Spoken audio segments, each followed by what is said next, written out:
Good morning. This is Saul here at Saul's Automotive. Normally you see me inside the shop, underneath the car, up on the lift with some fancy piece of equipment. Today, we're in the parking lot because neither of these cars can move under their own power. So no better way to show you of a better example of how to prevent a good commonality failure.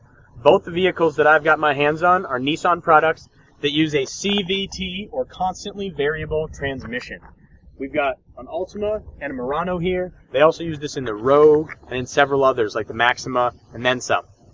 The problem with the CVT or constantly variable transmission is that there's no actual gears. You're used to a manual transmission that they call an automatic, where you feel vrr boom, each gear shifting. Those days are gone in terms of Nissan's perspective. Now, we here at Saul's Automotive had never replaced a Nissan transmission. One more time, we had never replaced a Nissan transmission until 2007.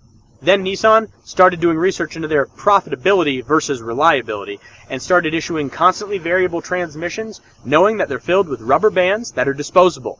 If you've ever been to a fair or out to a country show or even a Renaissance festival, you might see a character standing around with a stick in one hand, a string between them, rolling a figure eight shaped object back and forth, like an hourglass back and forth. Think of that design, and that's what's going on inside your transmission. We have a figure eight on either side as a variator and a belt between them, so that as these variators move to and from, the belt going across them effectively has a smaller or larger diameter to change the gear ratio. Now what this means for you is you hop on the freeway, you put your foot to the floor, and that engine goes to red line and holds it there until you're on the freeway. Now this does get the most power to the ground in the most efficient way. It also puts serious wear on the engine by keeping it at higher RPM than normal and stretches the bands inside that transmission.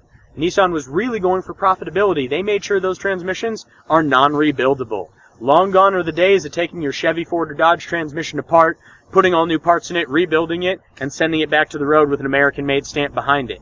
If the CVT in your Nissan fails, you write a check to Nissan. Depending on which CVT it is, it'll cost anywhere from $1,800 to $3,800 for just the part, not the labor to take apart the car and put it in. And the way these vehicles are designed, you must drop the motor, transmission, and front subframe as an assembly in order to remove and access that transmission. The best way to prevent these failures and keep these vehicles in top shape is to get that CVT fluid changed every 40 to 60,000 miles. We here at Saul's Automotive offer a factory fluid flush for $249, which is exactly the cost of the materials to do it because it takes only a few minutes to do, and we want to save your transmission. We have to tell people that these failed every day. We see them as soon as 25,000 miles. We don't encourage owners to purchase these vehicles as a result. However, if this is what you're driving and we need to keep you on the road, our job is to keep you reliable, cost-effective, and safe. Safety being that first priority means we're going to replace it and guarantee it works right. Reliability meaning we're going to do everything we can to make sure the best product goes in it. The replacement units that we go through, we source directly from Nissan. We replace coolers and lines with them to guarantee perfect new performance. And last but not least, to keep it on the road as long as possible. See us regularly for those fluid services, and you won't be in this parking lot getting these phone calls telling us you need a transmission. Keep it on the road. We'll talk to you soon.